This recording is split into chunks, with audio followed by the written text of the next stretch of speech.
I'm just a boy from Kansas out to save the world from chronic disease. And I truly mean that.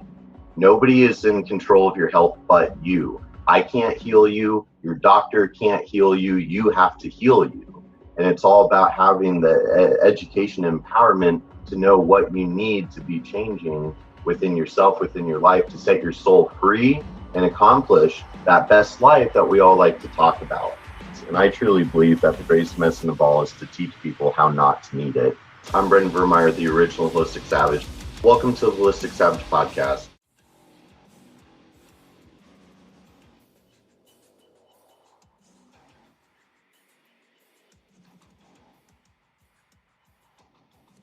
Well, hello. Well, hello. Just give me 1 second, Brendan. Let me shut You're down good. my dinging email. Make sure I'm centered. Here I am. Whew. How are you? I'm amazing. How are you? I'm great. You can't see, but I do have it's all stuck and tethered. I know. Yeah. Ooh, all right, twinsies. Yeah. I made a note last night. I was like, oh, shoot. I hope it's clean. It was. So I know. jackpot. That's why I have like 3 of them. So I'm just like, it's my only wardrobe. It's fine. I luckily just did laundry over the weekend, so I was pretty secure that it was clean. Although I had to look down because I have another shirt that looks similar, and in block lettering it says "Good Vibes." So I was like, and I had that on yesterday, so I was like, "This isn't okay." No, that's not. We good. I am so excited for what's about to go down. Are you feeling this right now? Me too. I'm feeling lots of things. It's been a feeling type of week over here for me. I bet. I should like preface this, with like I'm coming off like the biggest, most significant weekend of my career. And I'm just like, I don't know where I am. And I fly out early tomorrow, but I've literally been so looking forward to this conversation like all year. Yeah, me too. I remember we had our fall start, and I know you were having a big weekend. I was having a big weekend. I'm finally getting some more grounding. So I'm happy it's Wednesday of this weekend, not Monday. Or else I would not have known where I was in a very real way. Oh, totally. Well, and you've been all over too. I saw you were in LA at one point, and then somewhere. I don't know. You're lots of traveling. The membership got launched on Friday. So lots of logistical things happening. But totally. Yeah. All positive. A million questions, and that's where I envision at some point we'll be hanging out in person and we can, talk all the behind the scenes stuff. But okay, podcast stuff. So we're actually already recording, which is fun because I always like to just capture any juicy, funny pre stuff. But we'll edit and we'll get all the info to you and whatnot. But are you ready? We'll just dive in with some. You're hearing me in every way. Yeah. That's good. Okay, cool. Yeah, sound good. You got the professional mic and this. I got the professional mic. I'm finding my way through using it as effectively as possible with the help sometimes of some of my followers. They're like, actually, if you turn it, I'm all ears because technology is not my number one. That's exactly where I'm at. I'm like, send help. Don't know what I'm doing. So I have it, but that's very loose. So the user manual on it is still a work in progress. Oh, totally. And yeah, it's fine. Whew. Okay. So let's just dive in. So essentially, this Holistic Savage podcast is all about functional medicine, functional fitness, functional spirituality, and functional psychology, which, I really just kind of threw a functional in front of psychology and spirituality, and now it's a thing. There you go. And it's amazing. So, I've been really enjoying, I've been on my own existential journey on my life path this year. And what's really been super fun for me is I feel like you and I are working towards the same ultimate goal. And I feel like our paths have been running parallel. And all year I'm like looking over like, damn, she's doing some really cool shit over there. And then meanwhile, I'm like, well, I got this stuff that I'm doing.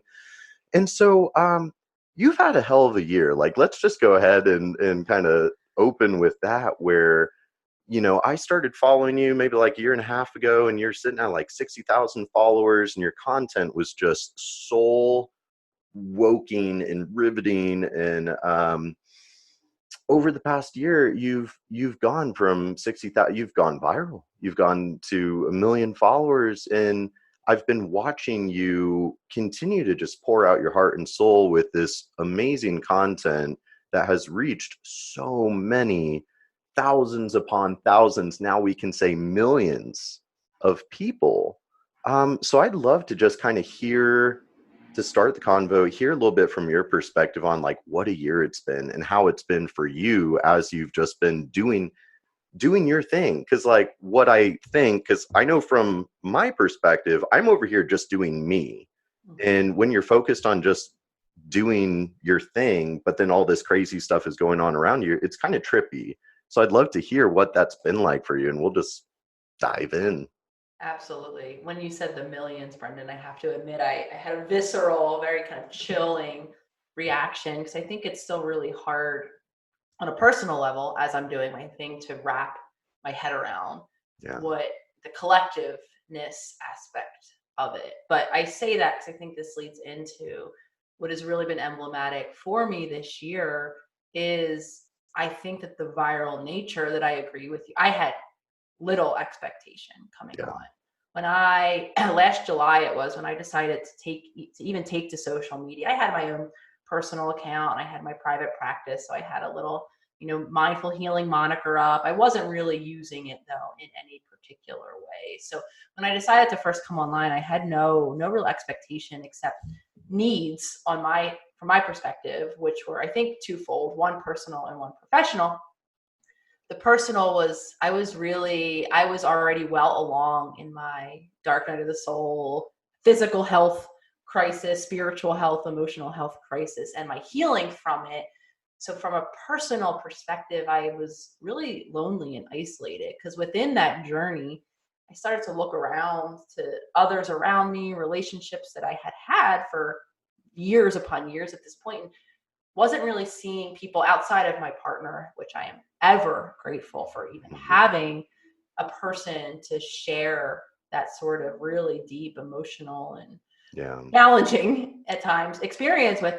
I was looking around and I was feeling really isolated, really misunderstood, and really alone on a personal level. On a professional level, because I was really coming to terms, I'm really happy that you threw one of the words that you threw functional in front of, Brendan, was spiritual. Hmm. Because as maybe surprising to some listeners as this might be, and I actually did a post or I incorporated this in a post this week, the soul, the Hmm. spirit is non-existent in, I'm talking from a professional standpoint, in the training program of mental wellness in Hmm. any way, shape, or form, even though, there's origins in the word psychology wrapped up around soma, soul, that I was gonna concept. It's say, not actually addressed in yeah. any way, shape, or form. So Doesn't psyche mean soul?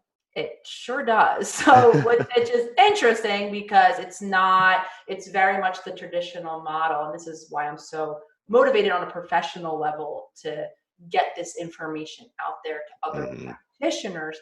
There's the mind, the brain, and then there's the body. And, they are talk about those parallels. They are non-connected in any way. So coming to a professional awareness that I was out of alignment with that, or with my new weaponry of all of the science of epigenetics and psychoneural, everything I was learning, the gut and all of the things that your audience is very well aware of.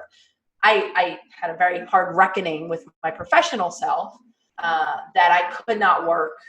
It wouldn't serve me or my clients or my future or my soul, bring that word back in, to continue to work in that very traditional way. So social media initially became a personal outlet for connection, but a professional outlet for me to be able to carve out a space where I could speak my truth and not know where that truth would take me.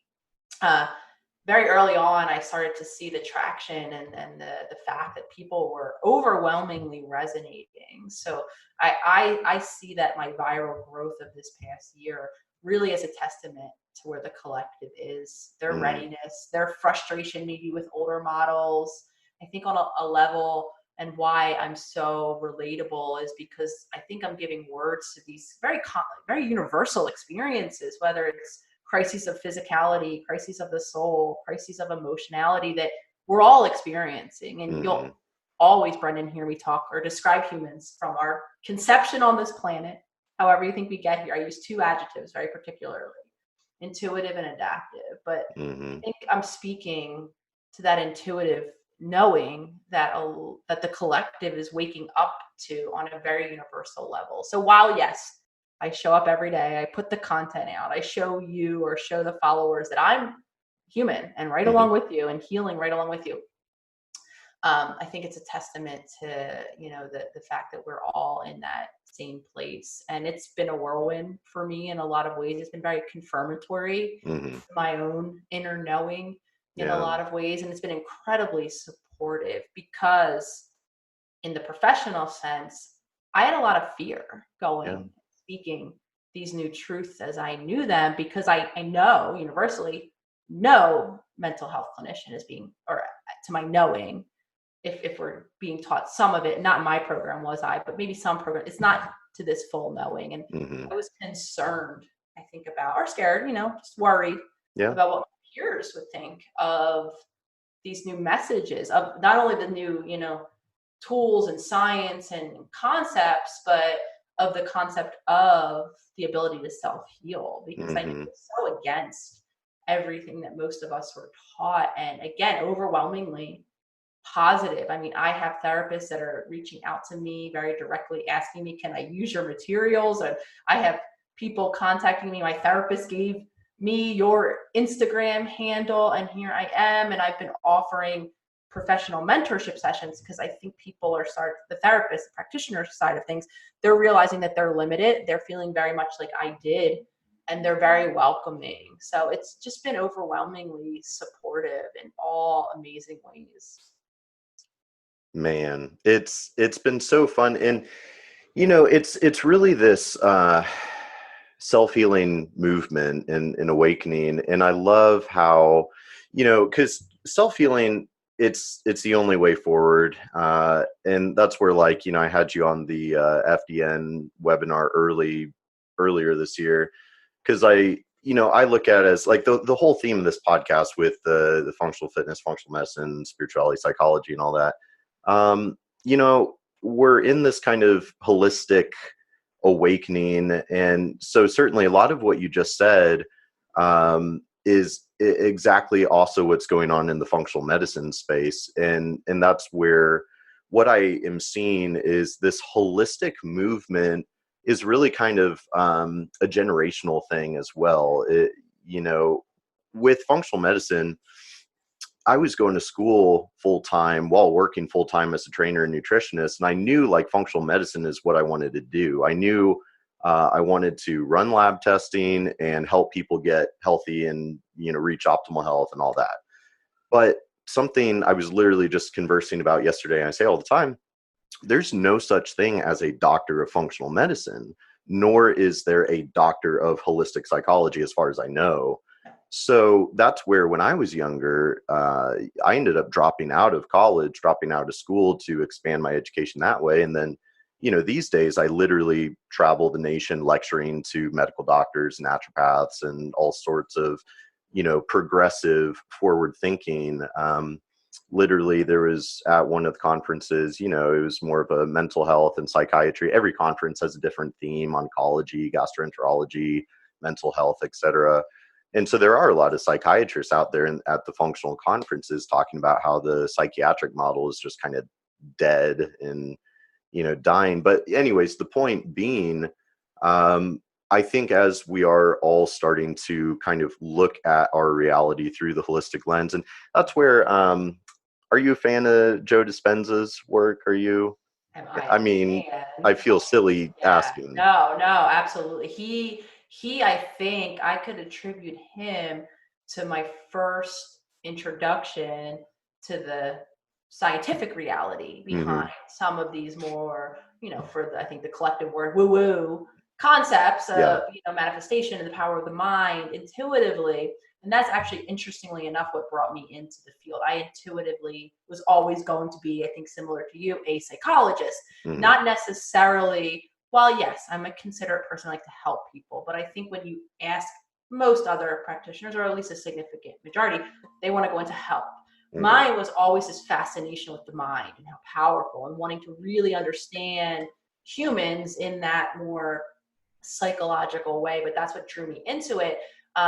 But with that said, I think it wasn't until I had heard of these. I knew intuitively the mind was powerful. Hmm. You know, I obviously saw The Secret on the first very universal iteration of it when it came out as the movie. And I was really skeptical, if I'm perfectly honest. I'm like, oh, okay, I manifest a million. It's on my doorstep. I don't know about that.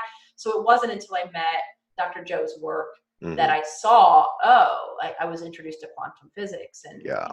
and the reality of it. So he's been really influential and Hmm. been, a role model for me of, I think, forging this new terrain backed Hmm. by, I think what a lot of us are compelled toward science. Hmm.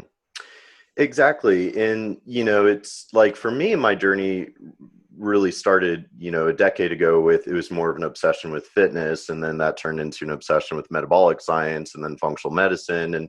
But then the deeper that you dive into, like, how do we achieve vibrant health and a vibrant quality of life? Before you know it, you end up down the rabbit hole, of stuff like Joe Dispenza is all about. And the deeper, because I am, one of my favorite sayings, I was just saying this in my workshop the other day, but I like to keep my head in the clouds but feet on the ground.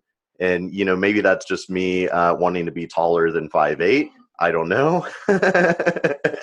I'm glad you laughed. They laughed too, so I guess I'll chalk that Well, joke up for future use. But the point being, like, I like to explore, like, to me, in my mind, nothing's off the table. I want to explore everything from every angle. There's no rules. Reality is what we choose to make it, but let's keep our feet on the ground and stay grounded, stay rooted in kind of objective science. And so that's where Joe is certainly working on bridging that gap and kind of the multi-discipline, multi-science. But that's kind of the weird thing about it. It's like, well, shouldn't science, which is just the study of kind of the world and life around us, why are we isolating different branches? We study biology in a vacuum. We study, psychology in a vacuum. We study spirituality as organized religion in a vacuum.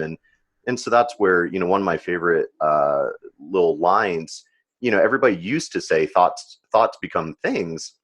One of my favorite new lines is thoughts become proteins. And that's where it's like, well, we're starting to get more accurate with how this goes together of like, okay, well, we're going to talk a lot about ego. I know we're going to get there, but it's like it all starts up here with our chosen beliefs, our chosen thoughts, and then that forms neuroplasticity, that changes epigenetic expression, that changes protein folding, that changes your biochemistry and physiology. And so I don't know, it's just amazing as we kind of stop doing the vacuum thing and we're starting to, and that's where the leaders are, the Joe Dispenzas and the Nicoles of the world, and whatever, but that's the collective consciousness that is us progressing forward with our sense of understanding. yeah, 100%. And to speak to a point you made earlier, there is no holistic psychology Hmm. anywhere, because truth be told, as someone who loves certificates and letters, I very desperately was looking. Once I was healing, I'm like, okay, these things are working. Talk about ego. The very insecure part Yeah. of me was not really confident in speaking about it unless I had those credentials after my name. Hmm. Say, oh, I trained in this, I know this.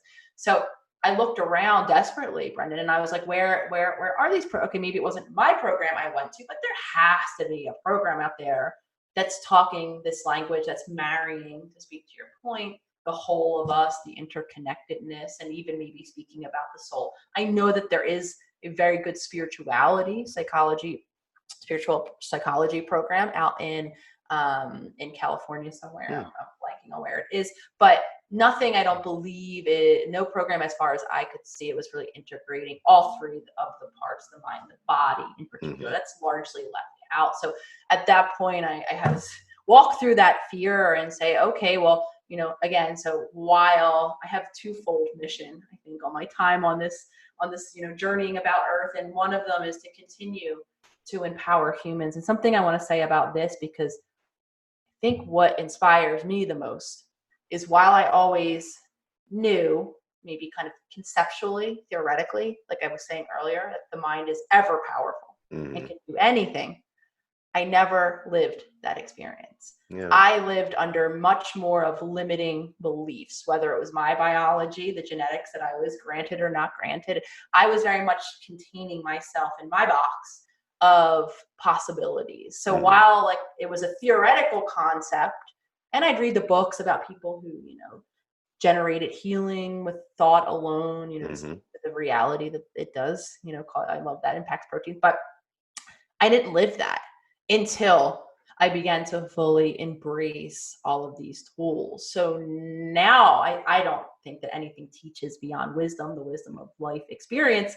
Now that I've given myself that, and I truly believe of the ever present capacities of a human, that's, I think, what continues to inspire me to impart those tools on humanity. But back to the professional side of things, another big goal of mine, like I said earlier, is to provide on as global of a scale as I can, whether it's, virtual training program, just some way to, for those of us who want the certificate or the kind of more contained training. So similar to what you're doing, going around and teaching professionals, that's a very big goal of mine, is to be able to continue to expand professionals and their knowledge so that we can start to have conversations. And a shift I've made in my language is, since I began this journey, is into mental wellness and not just illness, the illness approach, the deficit approach that a lot of us are stuck in. Mm-hmm. I think that mirrors that transition that I was, describing. Now that I've embodied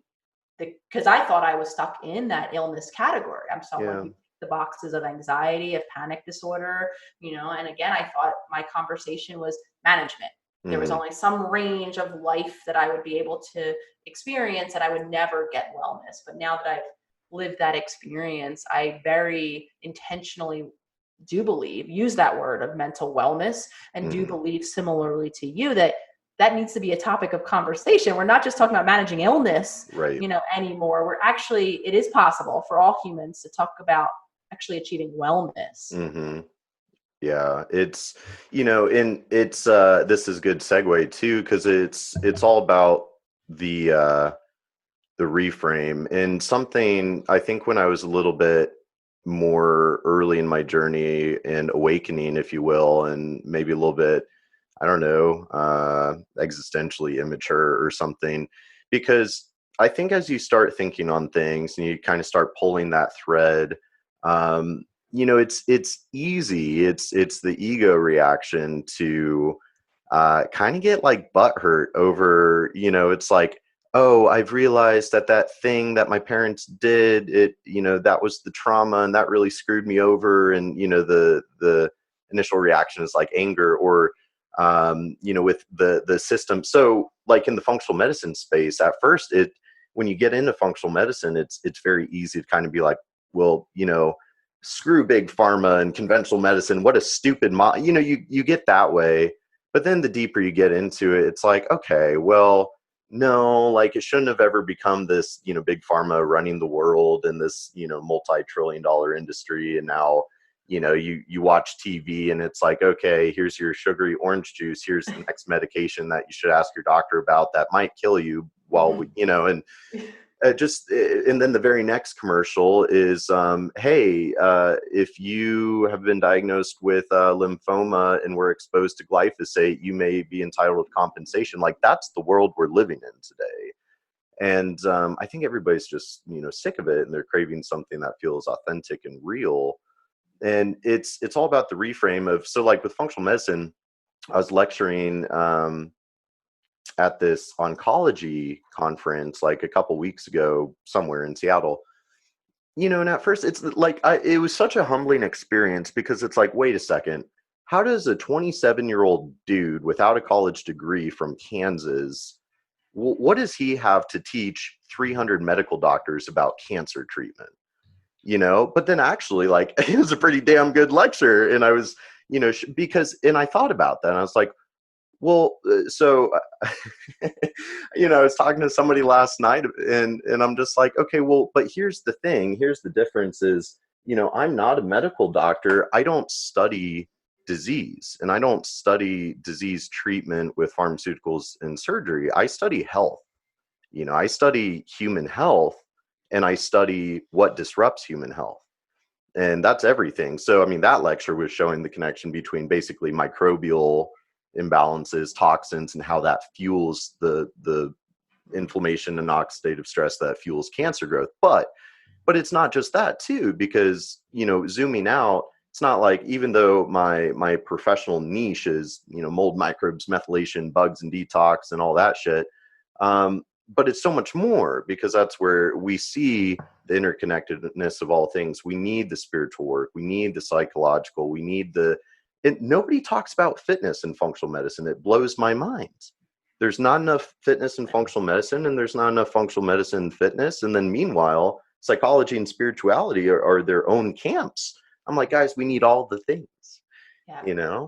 But I think one of the big things I wanted to, what I see with a lot of your work is this reframe technique kind of thing, right? And it's like this idea of, we choose how to interpret anything that gets thrown into our reality. And I think people forget that they have the choice. Yes. And so what I love, and I think this is one of the things where your work is so immensely applicable to like every human on this planet, and you break it down so well of like, okay, here's what your ego is projecting, here's the positive reframe, like here's a different way. So I'd love to hear you speak to that. Yeah, absolutely. And something, so I do an illustration, or I offer an illustration because I think this really embodies what you're talking about and the evolution that opens us up for the possibility of change. The word, Brendan, that I had lived and had heard in that my old practice, people coming week after week, was the word stuck. Because just to really simplify it, but what therapy is, right? You come in a room, you sit, you lay on the couch, whatever you do, you're talking. You're talking from a very conscious mind state more often than not, right? You're not necessarily super emotionally activated. Maybe triggers are acutely present.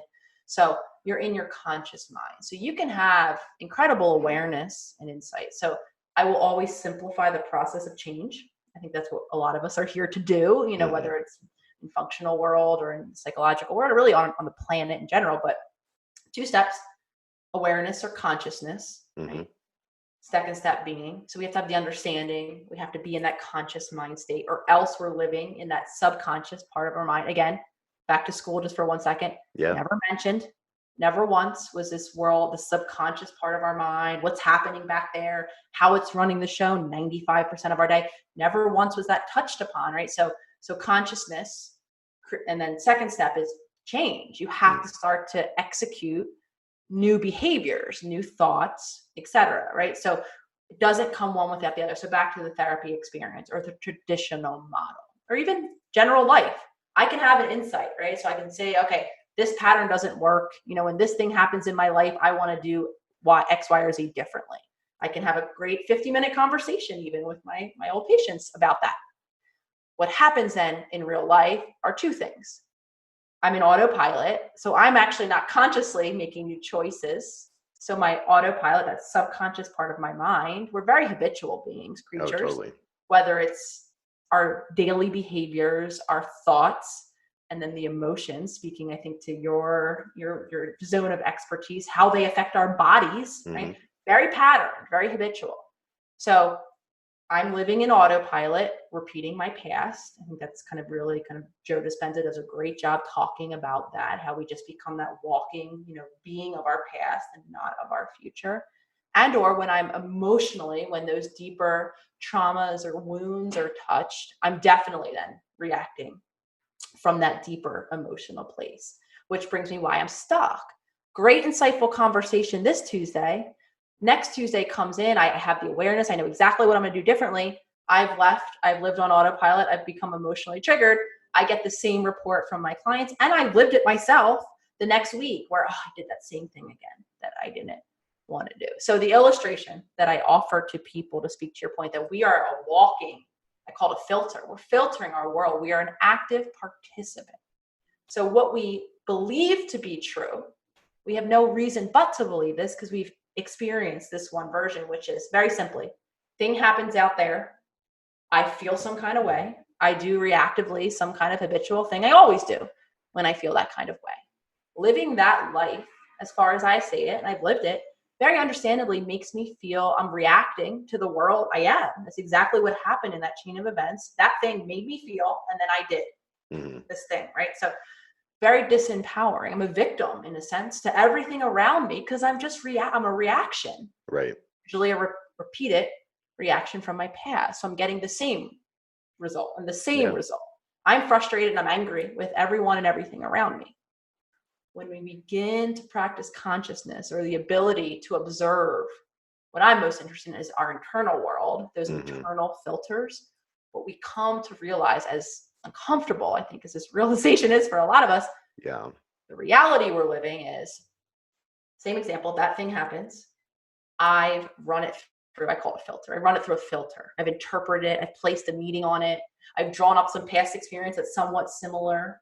And that is what caused that reaction and then that reactive behavior, as it were, right? So again, while uncomfortable, that's what really, I said when my phone didn't ring back, I made this about the person I know that loves me not loving me anymore. Of course I'm hurt. And of course I'm screaming and yelling at this person.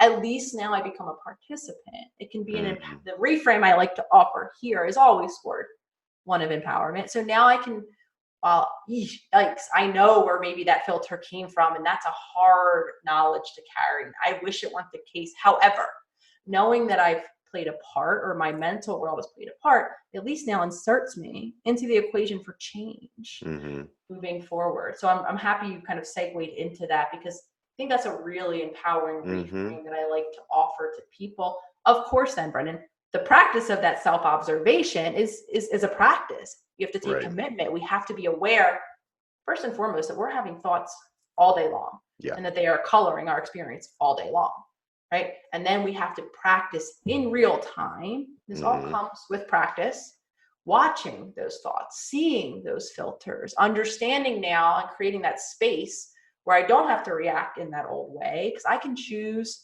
to apply a new filter now and make room for a new response now, and actually create a future that is more in alignment with what I would like it to be.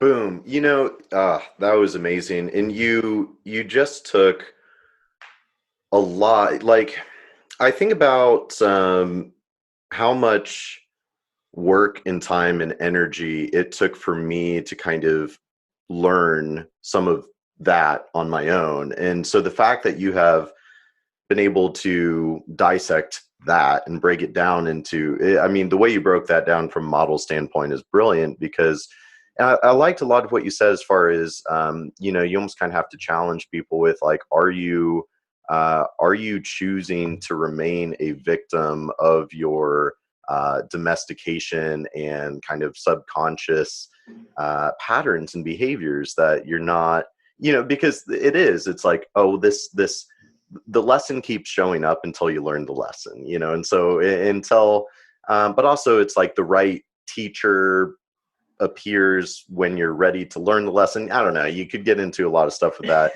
but it really just kind of comes down to, it's like, look, if I don't know if I would call it living in nirvana or just living at your highest vibration. But I really believe, we feel our best when our innermost truths are in harmonious alignment with all of our outward actions and words, right? And so it's like, well, first you have to dig to find your innermost truths and find your most authentic self. And then you have to live in alignment with everything that you do in the real world and with all of your projections of energy. And so if somebody is unhappy, I always like to sort of preach that, like, your reality is like a projection of your belief system. So if you're not happy with your reality, you need to start looking inwards at what are your beliefs. And a lot of it is, I like how you talked about the subconsciousness, because, that's, again, when I like to look at everything through the lens of just like evolution, like take all the emotion out of it. Like, let's just look at it from a biological evolutionary standpoint.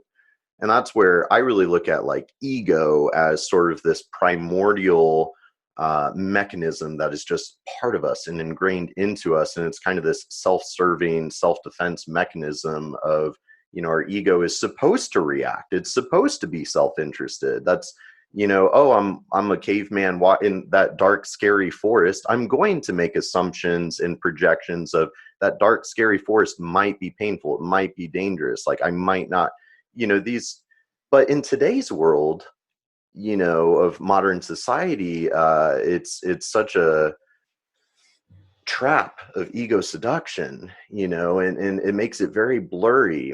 And so, I like to challenge people with like, okay, if something's upsetting you or something triggers you, great, that's a learning opportunity. Like you got to reel that fish in. Like, that. And if you have a good reaction to the stimuli that is in a self-serving, and when I say that, I mean a higher consciousness, like in your best interest, on your higher path, like not just like, ooh, ego fulfillment, give me more ego waffles, where's the syrup? Mhm. But if it actually is serving your higher growth, okay, great. Maybe that's a pattern that you don't need to mess with. If it's not broken, why fix it? But if it causes a negative reaction, right? We've got those two wolves. One is full of unconditional love. The other is full of jealousy and rage. Which wolf wins? Well, whichever one you feed, right? But so I think people need to explore that. And I love how you're able to break that down. And as you said, so then once the consciousness, the awareness has been triggered, and thanks to you, you are making it much more easy to understand, like, oh, well, what I thought I was doing was this, and I was totally lost, totally stuck, but now I see. And so then you have the two choices of, you can either choose to remain a victim, and choose to, I like how you said that, like a victim of your own, however you put that, versus, okay, well, now you have the choice to be an active player, in that. And something like Joe Dispenza, I'm sure we'll talk about plant medicine at some point, but, Joe Dispenza with plant medicine, kind of the idea of plant medicine of, being that stimuli that allows you to take your brain and your neural networks to places that probably hasn't ever gone before, not in a sober state. And then once you have laid that neural network, you are now able to forge that path. Like if you don't know that there is a path, Yeah. and you didn't know that it was possible to have this path here, and if this stimuli helps you kind of lay that one stone, oh, well, okay, now let me, in a sober state, continue to build that path. But I'm just rambling. I'm all over the place now. Yeah, no. I actually want to, so just because I'm going to marry a word you used earlier too. I think a great way to simplify the state I was describing earlier, a victim of conditioning. You use the word domestication. I often, Brendan, talk in evolutionary terms because at our core, we are an animal in that sense. We have those brain regions that are in service of protection. So very astutely, the way you're describing ego, I heard you wrap that word up in there, which is that of protection. And I actually find the process of healing to be a process, the onion analogy that I think we love to use, but it fits, like of peeling back all of those layers of conditioning to that. Because sometimes, and maybe some listeners are like, oh, well, what is authentic self? I know I get that question a lot. I don't know who I am, right? So it's actually, in my opinion, a process of unlearning all of that conditioning. So back to those adjectives that I used, right? Intuitive, so that we can respond, we can return, we can peel back those adaptations to return to those. That's what conditioning is, a series of adaptations that we made in life at different developmental periods where we had no better option, and then we've maintained them over time because, again, our subconscious is in service of keeping us safe, right? So we can return back to that intuitive state of being, which is, again, as far as I describe it, at least, pure awareness. And part of the work that I'm trying to do, and I'm happy that it translates in this way, is to make some of these concepts that these have existed. And I'm not new. I am not a sage delivering any. This has been, I've read really early, even Christian science-based text where this is what is being talked about. So this is not, this is not new. This is wisdom passed through the ages. But I think why it's gotten lost and not maybe utilized, and maybe this is why the psychological field, aside from any conversation we want to have about funding and all of that, which is another time and place, but why it's not been utilized as effectively is because I don't think it's been translated Mm-hmm. in as approachable of a way, or in a way that can be understood. It has felt a little too esoteric, a Mm-hmm. little too woo-woo for even Mm-hmm. myself at times. So part of my big goals and intentions always, and I'm really happy when I hear that people acknowledging that it does translate. I can understand awareness and consciousness as opposed to my autopilot in my daily life. And that's always going to be a motivator for me, because we need to know how to use some of these things that are our reality, how to know what is the conditioning and begin to differentiate this is my condition pattern versus this is that higher self. Mm-hmm. And then to be able to ask ourselves and give ourselves a choice of choosing the wolf that better serves us in that Mm-hmm. moment. It's amazing, and I love, I think it's really interesting just the age we live in today, because you said a lot of cool things in there, and that's something I've written about before, and I think I agree too. Of like, the funny thing is, like, I'm not a sage either, and I love that you said that, because that's something, like imposter syndrome is a very real phenomena, and I'm only speaking for myself when I say, like, I know I've had some imposter syndrome, ego battles and stuff throughout this year and whatnot. And it really comes down to, like, none of this is really like new. It is that unlearning. I've written about it before, where I think the process of self-discovery is purely a process of unlearning. And it's been a huge year of unlearning for me, and kind of reconnecting with some of my roots. As a random example of, like, I was a martial artist growing up. Like, martial arts, it was my shit as a kid. I was a little ninja, Nicole. But I got away from it. It's like you adult on, and then I was like, but then as I kind of unlearned and sort of, rediscovered my inner child, it's like, dude, you were a ninja, and you loved, like, the morals of the martial arts culture, the honor, the discipline, the integrity. And Brendan, like, you live your life in that way. Why? So anyways, my point being, like, the more you connect with those authentic roots, the more you peel back those layers of domestication, whether those were domestications that your caregivers, your peers, your environment, or even self-domestication. And I love what you said, though, because a couple names pop in my head. One of which, my friend Sachin Patel, who's a big health coach dude, and we were hanging out this weekend. Do you know Sachin? I do. I do. Ah, oh my gosh, we all got to hang out Not personally, sometime. but I'm familiar with his work for Oh, sure. he's so cool. He's such a Yoda dude. He's coming on this show eventually. And then, what's his name? The guy that wrote the Toltec wisdom books, Four Agreements. Have you read those? I have. Oh my I love gosh. that book. And so the reason I bring up those two names is, something that I observe is, I think a lot of the morals and wisdom that have been integral for our species throughout history and throughout every successful, like, ancient civilization. You look at the Bushido, or the code of honor that samurai lived by, and samurai means to serve, or the Toltec wisdom, and the Toltec culture, or Aztec, or Native American. The point being, we have so much ancient wisdom, and a lot of these ancient wisdoms and morals and values are grossly missing in modern America.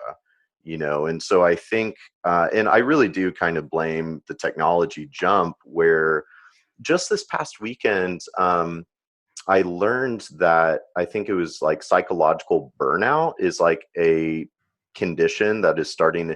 It's not even considered a disease, but like a phenomena by the World Health Organization or something, of like psychological burnout.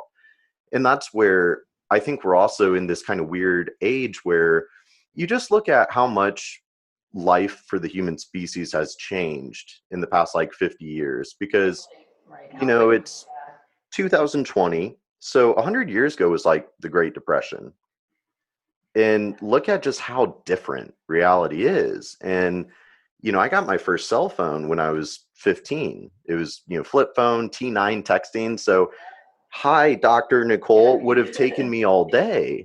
Whereas now we have access to all the information in the world that our species has ever created all the time. And it's like our gray matter is not prepared for that stimuli. And so I think we're kind of in this, but in a way, I feel like we need to we're always so harsh on ourselves. We judge ourselves so harshly, and we're like, we suck as a species and da da da da da, and the world's screwed and chronic.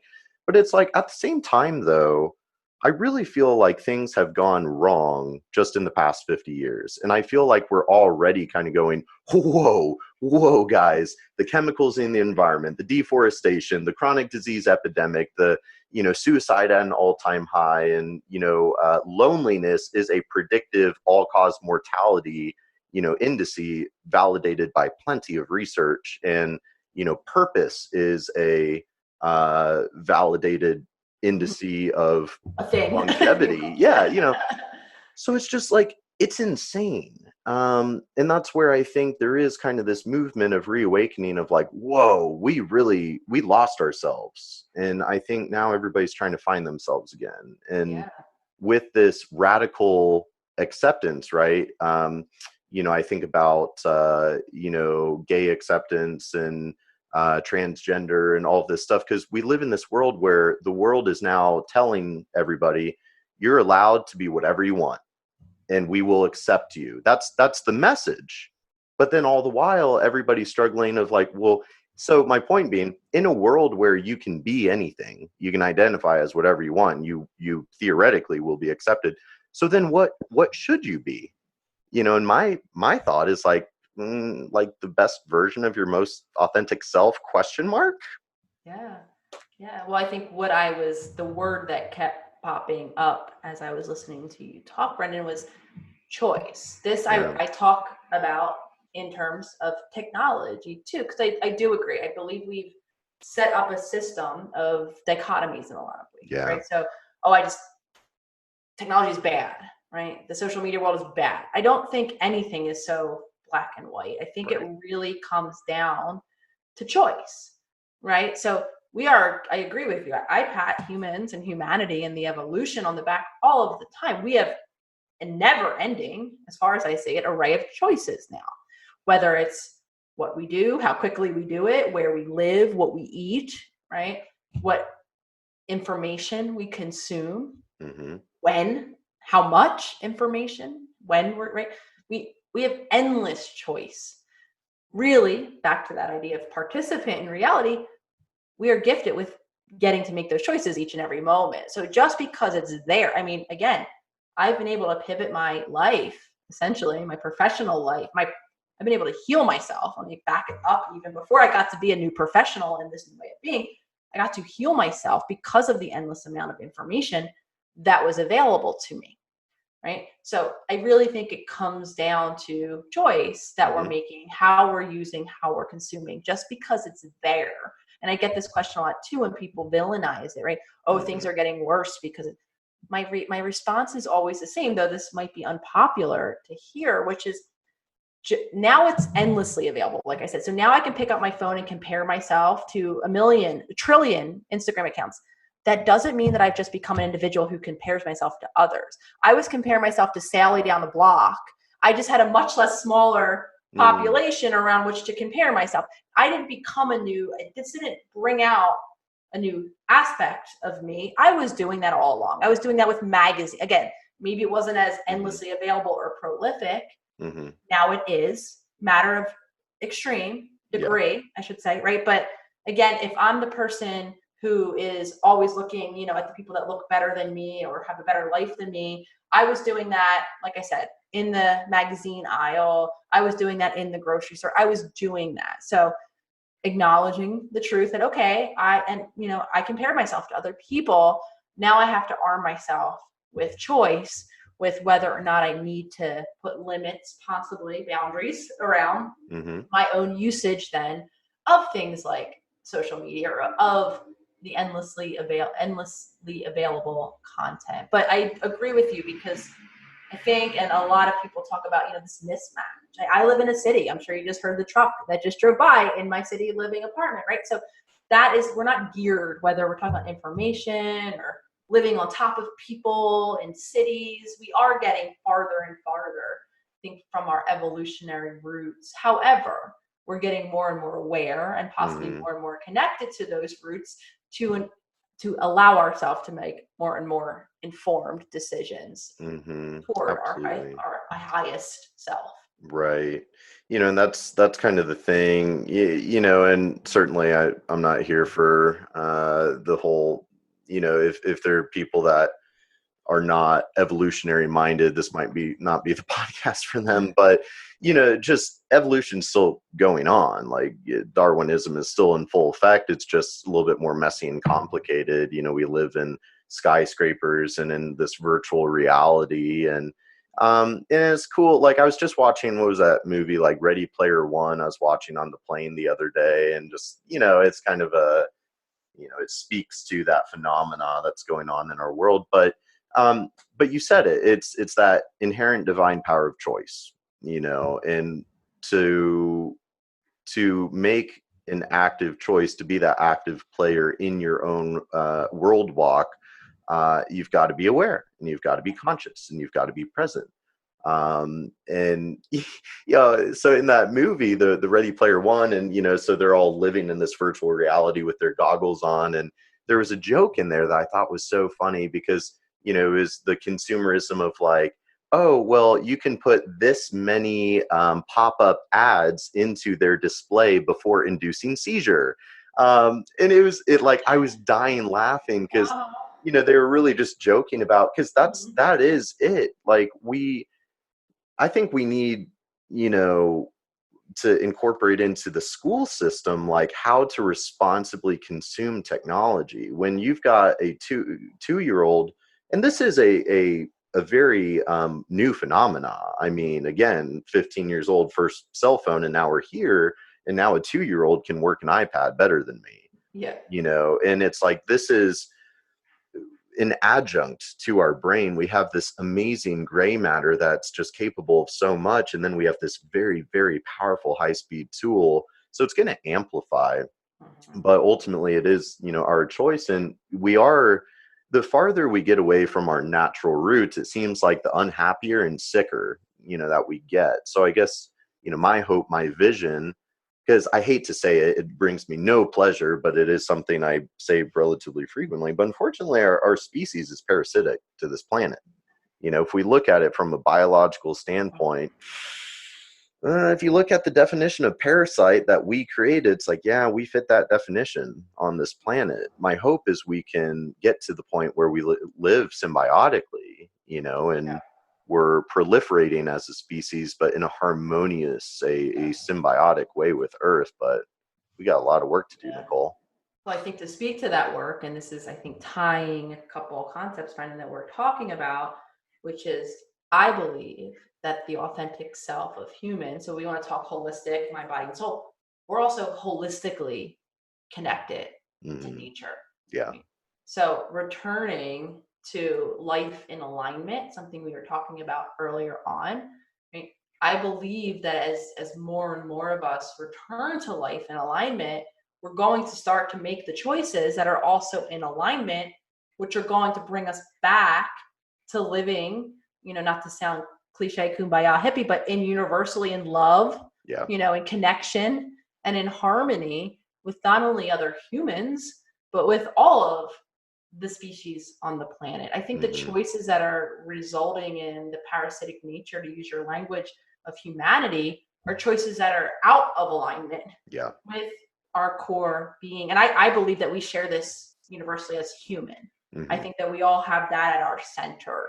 There's not, kind of bad eggs in a sense. There's conditioning that has resulted in very bad choices, extremely horrific consequences.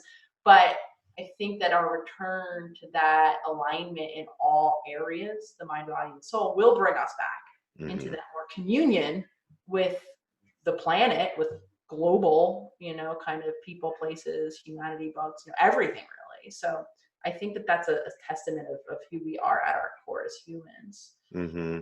I totally agree. And I think, I don't know.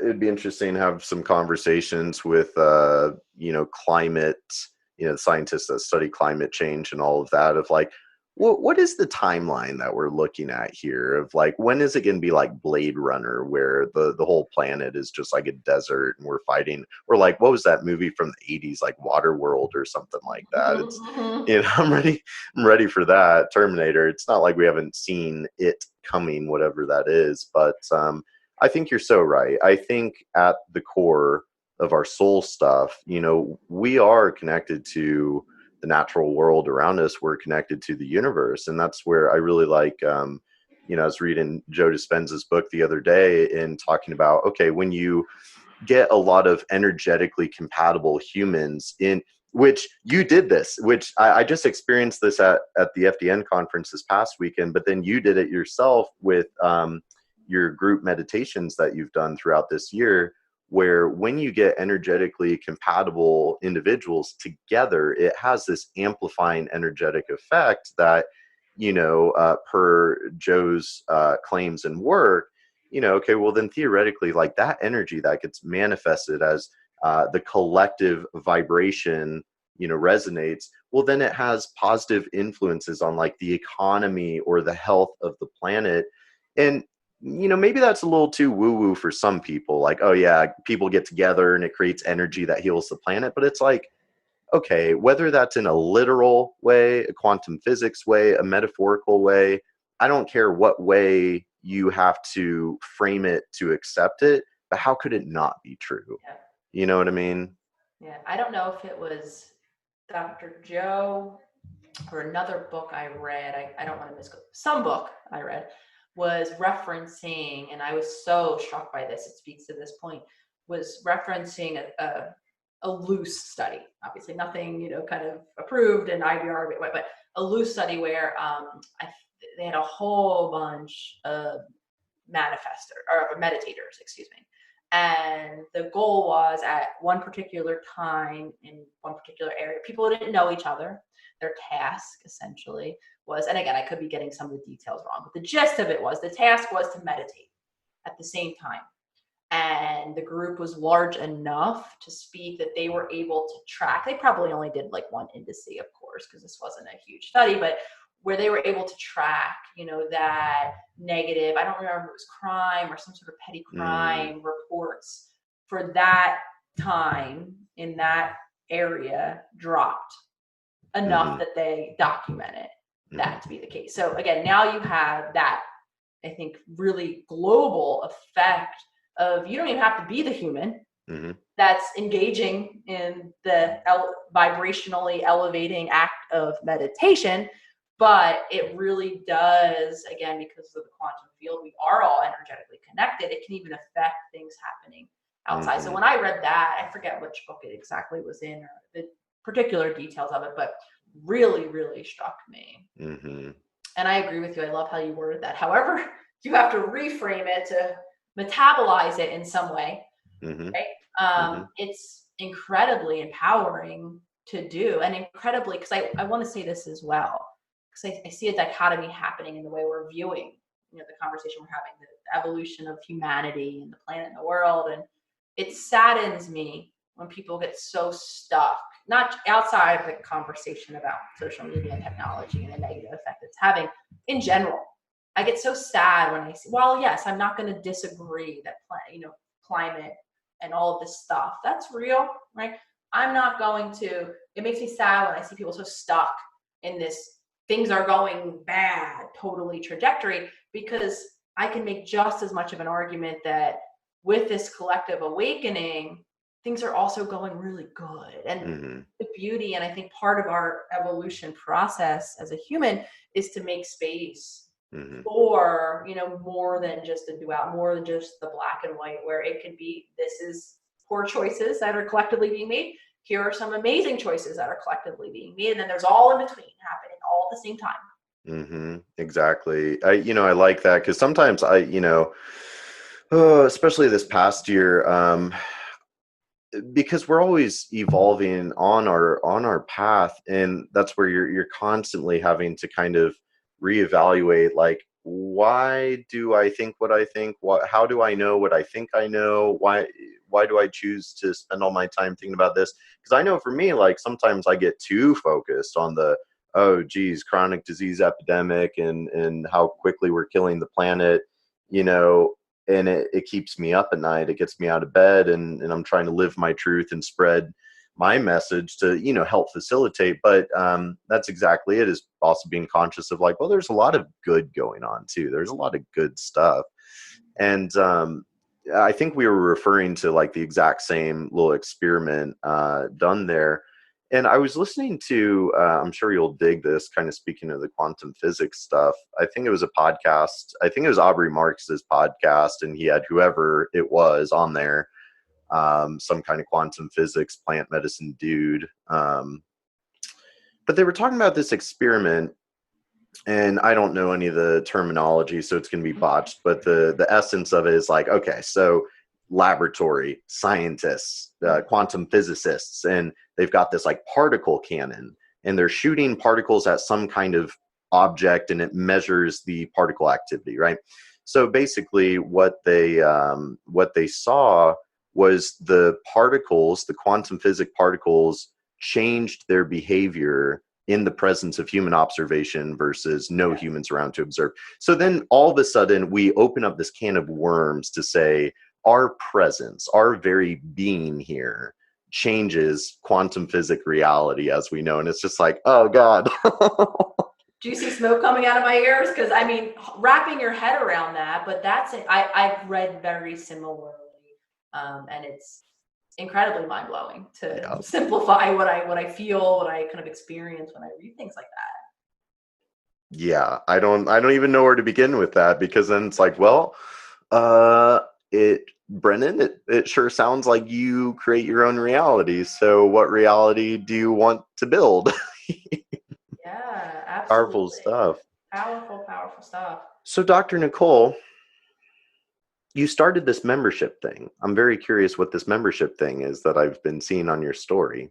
Absolutely. So speaking to the collective, I have, over the course of my evolution of doing work in this new way, help providing people. My goal is always to provide people with the tools to heal holistically, and to talk about how to use those tools, which involves, consistent daily change, consciousness, and change that I was speaking of earlier.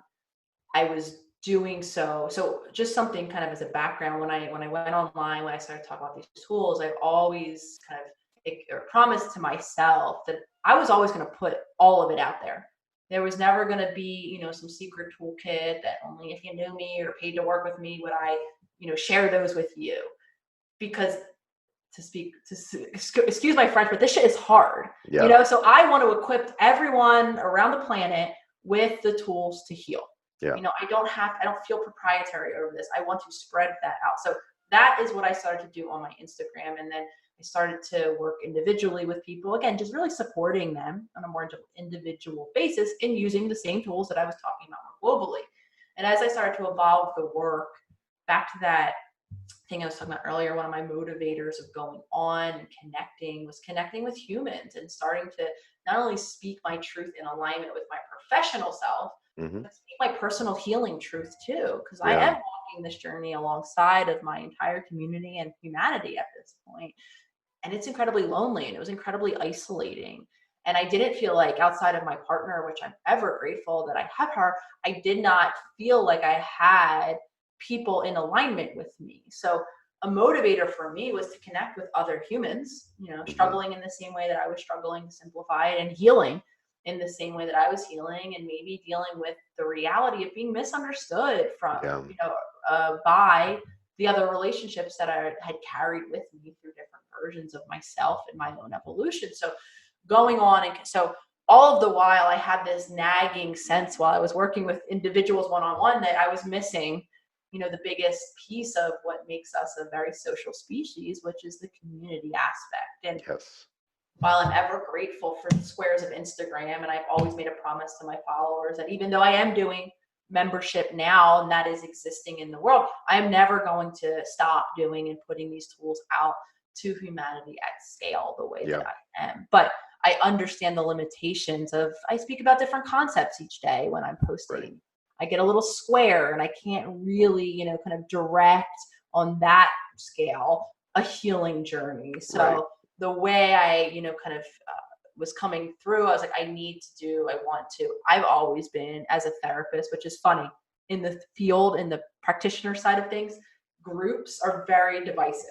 You have therapists that love groups and embrace groups. I fall into that category. Group work was the first clinical work that I was introduced to at the start of my program. And I walked very, I ran into that opportunity mainly because I wanted to just start to work clinically with people at a time in my program where we were not yet fully allowed. It was at my master's level, so I wasn't allowed to be seeing people individually one-on-one until later in the program. So long story short, I was like, oh, a group's available, I can do that, I'll do it, mainly because I just wanted to work with people. Yeah. I happen to I didn't know if I was going to like groups. I didn't know how dividing it would be. I love groups. A lot of clinicians are very shying away. I understand it's a different dynamic. I love the dynamic.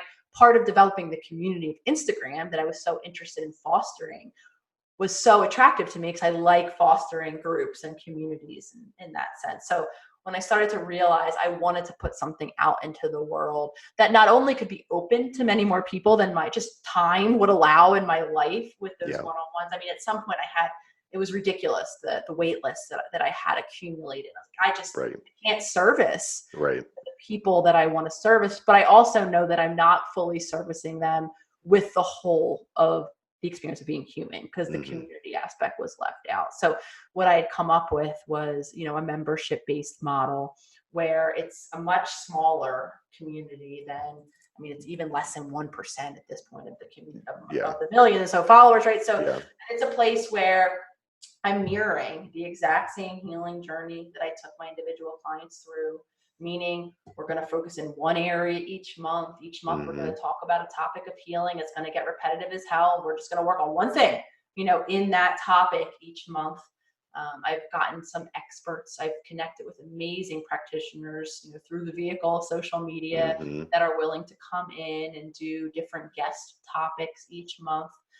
So there's a portal of learning and tools and resources that I'll be structuring and pacing for all of the members. And then there's the community aspect, a group, a private group where, whether it's daily accountability, check-ins that, I think the word accountable, I would ask people what their goals were for working with me individually, and accountability came up more often than not. So that piece I've been able to foster, a place where if you choose, you can go and you can keep yourself accountable externally through this group, but also begin to foster connecting with other healers. And it's been incredible. I mean, it's just off the presses. It launched Friday. So we're all settling in as a community over the weekend, and we're kind of getting some traction now moving forward. And I'm so part of what I'm always open to. And you said something kind of referencing this earlier.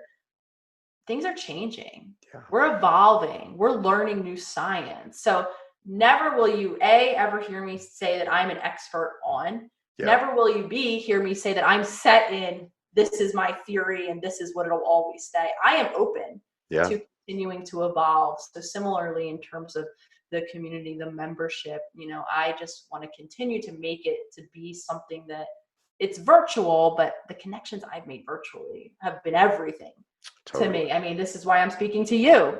We've been parallel following each other's journey now, and now I get to interface with you. And I'm sure so soon when I'm out in LA living, we'll be able to actually meet it, so it's everything. And my goal is to just continue to build a virtual space of healing for the collective of self-healers that are at this point international. I put up a poll in the group the other day. I saw that. I was mind blown at where people are coming and healing from. And it's just been such a cool experience. I was blown away when I saw that. You've got people all over the world, and I'm so glad that it's been fun because in a lot of ways, and this is where you've been a huge inspiration, for me, and even helping kind of shape my path and ideas. And that's the beautiful thing about when like-minded professionals, we're all students of life, in my opinion, and that's where I really respect what you said about remaining open because. Well, shoot, functional medicine bad boy, I'll just say it. There's a lot of ego in industry. And that's where as I've gotten high up in that industry and people that I used to like worship and think were so cool. And I'm like, I'm not sure your vibration is for me, dude. And I'll just leave it at that. And it's fine. But the point being, as soon as that kind of, the nasty side of ego sort of latches on, it's you painting yourself in a corner, bruh. It's why limit yourself? It's you're inhibiting your own growth, your own evolution, your own next breakthrough. So I think at the fundamental core, remaining open and staying a humble and hungry student of life, and that's really what I just heard from you. And I'm really glad to see, because you've been pouring out so much amazing content just for free out there. And it's interesting because over the past like year and a half, it sounds like we've kind of both gone from the one-on-one consulting model, and then, okay, well, we have this kind of conduit that is social media to, pour our light and love and knowledge out into the universe to help guide people in whatever way it resonates with them. But we too have been, and that's what this holistic savage thing is we run this group program, and we're even shifting because the accountability, I think we are a social species, we are a tribal species. I mean, that's how we evolved, is we work together towards the collective benefit that is our continuity. And so that's where, like, one of my friends, Karan, big deal microbiologist dude, owner of Microbiome Labs, I was talking with him on the podcast, and he was saying, like, well, Brennan, like, we are more bacteria than human. We have more bacteria in us, on us, all over us than human. And so again, when I kind of think of humans through that lens, and I think of human as bacteria, and you look at the scientific research and the psychological research, just have fun on PubMed on a Friday night, and you'll find that we achieve self-actualization, we experience fulfillment when we are in service to the collective consciousness, to the collective good. And it's like, well, of course we are. Like, that's how bacteria work. Bacteria communicate through a mechanism called quorum sensing, and they create biofilm. And, the whole point is working together towards the proliferation and continuity of the species. And so I think with humans, like, well, we're no different, and we get fulfillment, we get pleasure and fulfillment and achieve self-actualization when we are in service towards the greater good. So I think the work that you're doing is powerful, and we have to use the power of tribe. We have to, that's why holistic savage tribe, we have to, or the self-healer tribe, it's we have to tap into the power of community, because I'm sure and I know from years and years of consulting with clients one-on-one, starting with personal training and now functional medicine, one-on-one only gets you so far. Like, the power of community, if we've got one person trying to go gluten-free, and I'm like, yeah, you really need to go gluten-free, dog, and they're just like, yeah, Brendan always tells me I need to go gluten-free. But then if I have a group of 50 people and they're all trying to go gluten-free, they're all trying to work on their microbiome or whatever it is, there's that group accountability and that group structure. And so you are able to more effectively help more people at a lower price point to them, but also giving them more because you have this group accountability, this group energetic. So I'm sure you're going to crush it with that. So I've got to ask though, because I could very easily see all the work that you've done. You easily have enough content for a course or a book. Question mark? Question mark. So I just want to back to the groups. I think from a psychological perspective, evolutionarily, I just want to mention the studies of the not only division of labor stress. They've studied now, right, that being a part of a group. So add that to accountability as well. The stress relieving aspect. So to speak to your example, 50 people going gluten-free, stressful as hell, maybe. I'll have to make new choices. My body is going through these withdrawals. I'm not well, right? Really stress relieving capacity, stress is relieved when we are connected with one or more Mm, people. And I think that's another part of it, because again, change, evolution, growth is not easy. It's mm-hmm, stressful as hell. I mm-hmm, mean, part of it, what we're doing is to relieve the stress in our life, but it's not an easy process. So I think mm-hmm, that speaks to the point of it too. But um, so in terms of programs, I definitely eventually want to be doing some self-directed course content. I'm really aware that people learn in very different ways. So now that I've worked with enough people through their healing journey, and now that I'm doing it in a group modality, I think, down the line, I will be equipped to put together a self-directed version of a program where people who maybe want to just have the time and space to really go at their own pace in these different areas. I mean, at this point, I've accumulated a lot of topical areas that are of real interest and need for people to get the information and get the daily tools to implement. So that's definitely down the line. In terms of a book, stay posted. I've been manifesting it, and there is something possibly in the works that I'm not yet allowed to speak more publicly on, but funny you asked. So definitely, but again, I just see those options as being a different way to deliver the same message to a different, maybe population of people that maybe aren't on social media, or who learn a different way, who want to navigate their journey, a more timeless, kind of version of it too, where I can go and have access to this program or this book content forever. I can touch back. That's the part, I think, too, of the work that I put out there. We can do it kind of sequentially in terms of a healing journey. Sometimes we just pick pieces that apply to us now, or that apply to us at all. What I learn now in one concept area, a decade from now, and this is for me too, I might dive in a bit deeper. I might be ready for another layer of that onion to come up. So again, the cliche of it all, right? Healing is not linear. There's no upward trajectory. There's no as far, and this is something I've hated to settle into. There's no done. Right. mm-hmm, So I think that the work that I do and the concepts that I use are timeless in a mm-hmm. lot of ways, and I hope to put out that sort of content to be able to accompany people at different stages of their own human journey. Mm-hmm.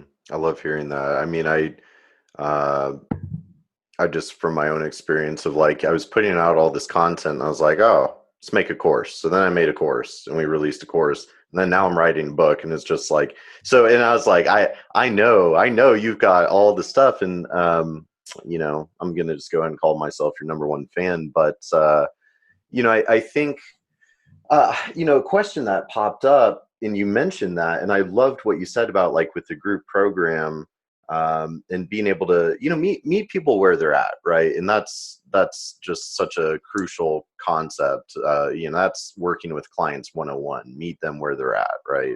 Where are they in their journey, and how can you help guide them a little bit further on their journey?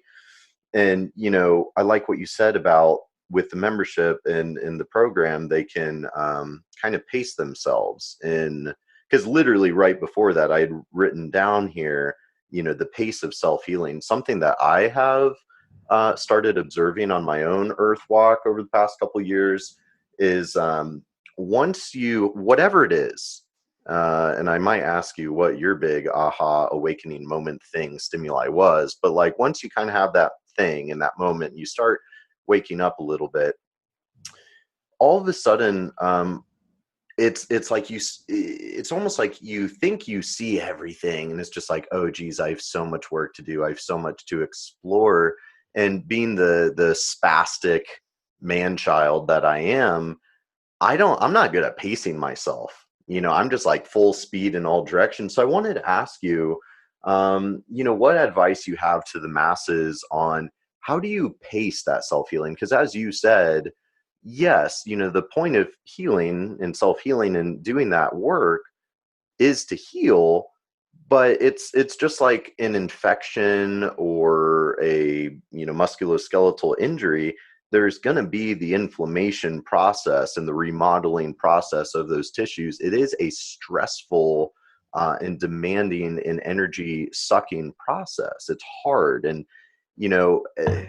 everybody is looking outwards when they need to be looking inwards. And there's nothing harder than looking inwards and facing those deep, dark seated traumas and scars. And so I don't know, what advice do you have on how do you pace yourself so you're not just like, because it's like working out, right? You can't just work out, work out, work out. The growth happens when you recover, right? Yeah, yeah, absolutely. And I want to start at the end, because what you're highlighting at the end of that statement, right? Looking inward is hard. It's Hmm. uncomfortable. It's painful, emotionally painful. So possibly to speak to the man child and you, possibly not, but sometimes, right? Or a lot of time, why do we change, Brendan? We Yeah. change because we're uncomfortable. Hmm. And as humans, we are governed by what I call the immediacy principle. I want to feel better now. Hmm. Back to the conversation we were having earlier, we have access to immediates, to knowledge. Let me get 5 new things to-do list of healing that I'm going to start tomorrow, right? That's my quickest way to feel better. If I do these 5 things, obsessively for the next 20 days, maybe I'll be better on day 21, Yeah. right? So I think and I've had to pace my clients, I think to their own displeasure through the healing journey, because sometimes, and I know I do this as well, we want to go as quick as possible through that discomfort. Yeah. But the reality of these healing tools, these are not magic elixirs. There is not, as far as I see it, a magical one experience. There's not a magical journal. There's not a magical meditation cushion. There's not a thing I can do as needed.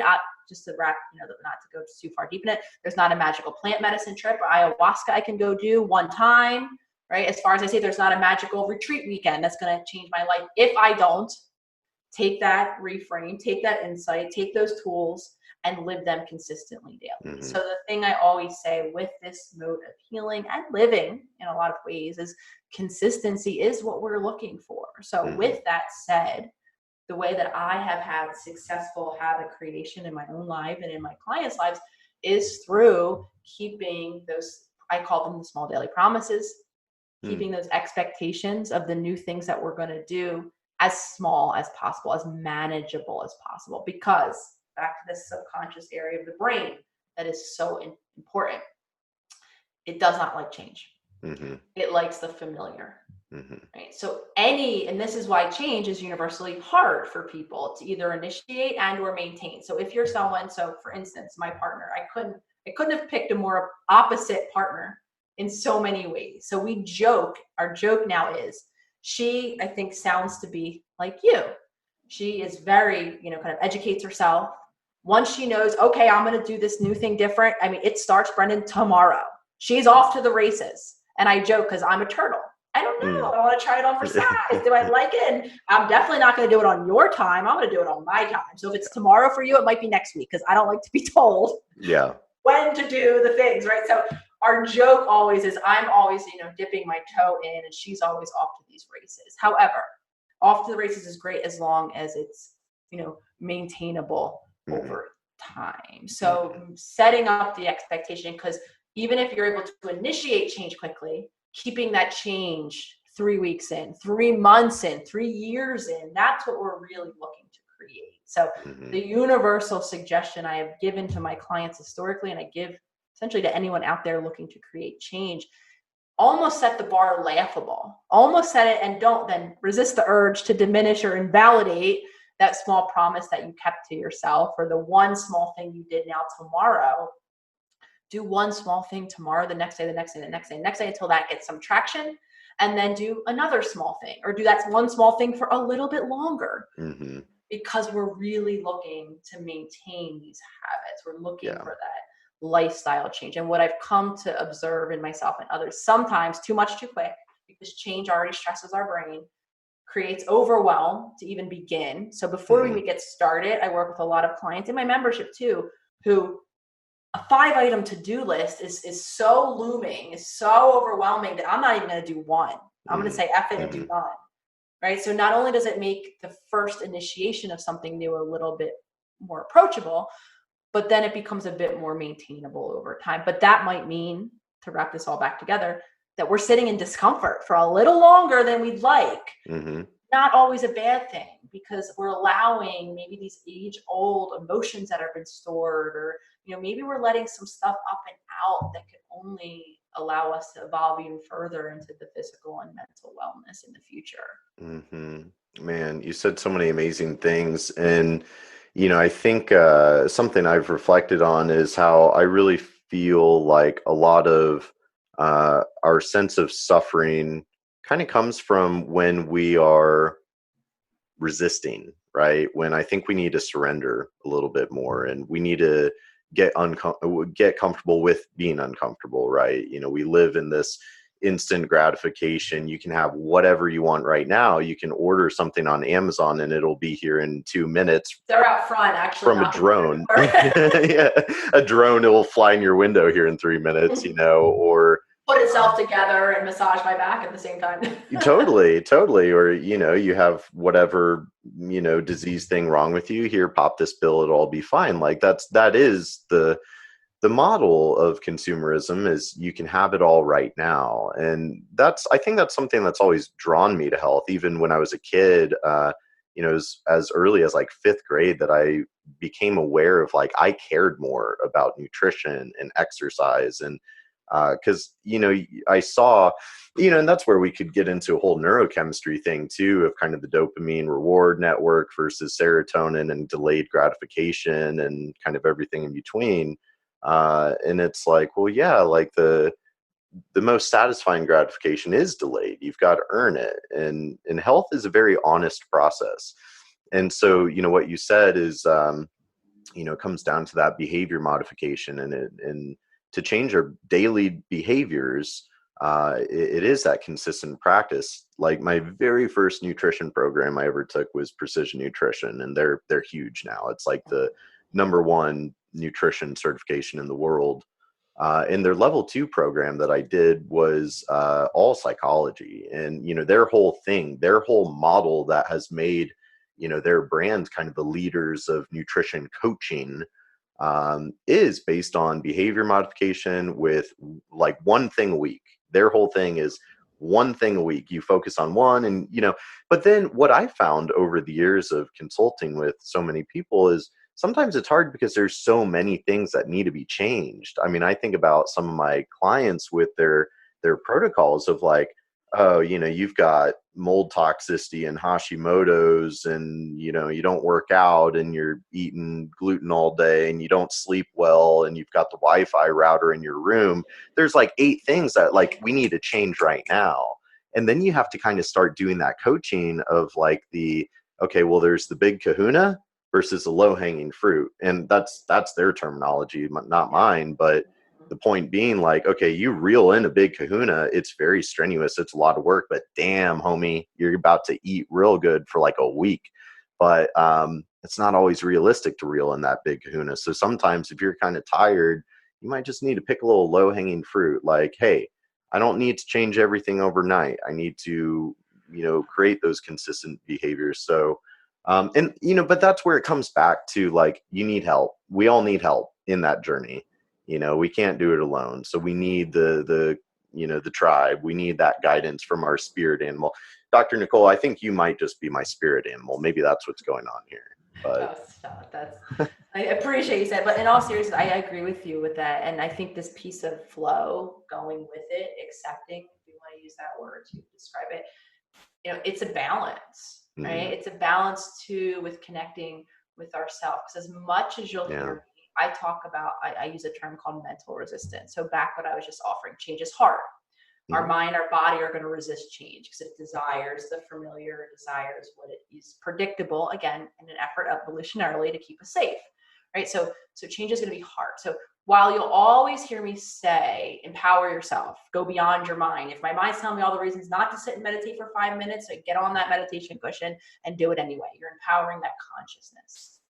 You'll also hear me always say, listen, and this is something that comes again with time, learn to differentiate whether it's my mental tantrum of resistance that does live in the body, your body feels agitated and all that, or whether it's coming from that intuitive space. And if it's your body screaming or your emotional body screaming for, you need to hit pause, homie, or, lady, like, stop it for a second, you're tired, So that, I think, is the real skill and the balance point.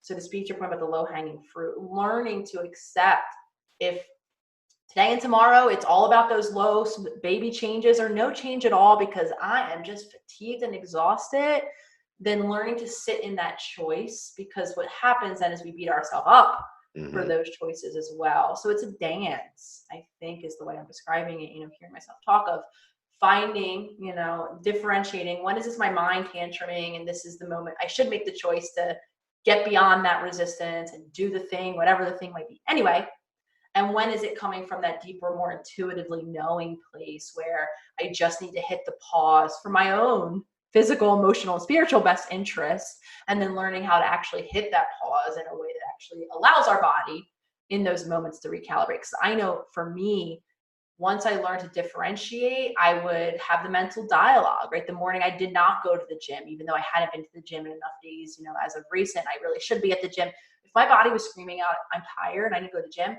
I could lay on that couch and beat myself up about not going to the gym and cause my body such a stress response that I might as well be at the gym, stressing my body out. So I think it's finding, differentiating between the mental resistance, the physical and spiritual and emotional body speaking, and then learning how to flow, kind of in that flow state, allow yourself to be in the choice that you've made. Because our body wants, as you and all of your listeners know, our body wants to return to that balance, that Hmm. homeostasis. Hmm. So we have to get out of our own way and let it.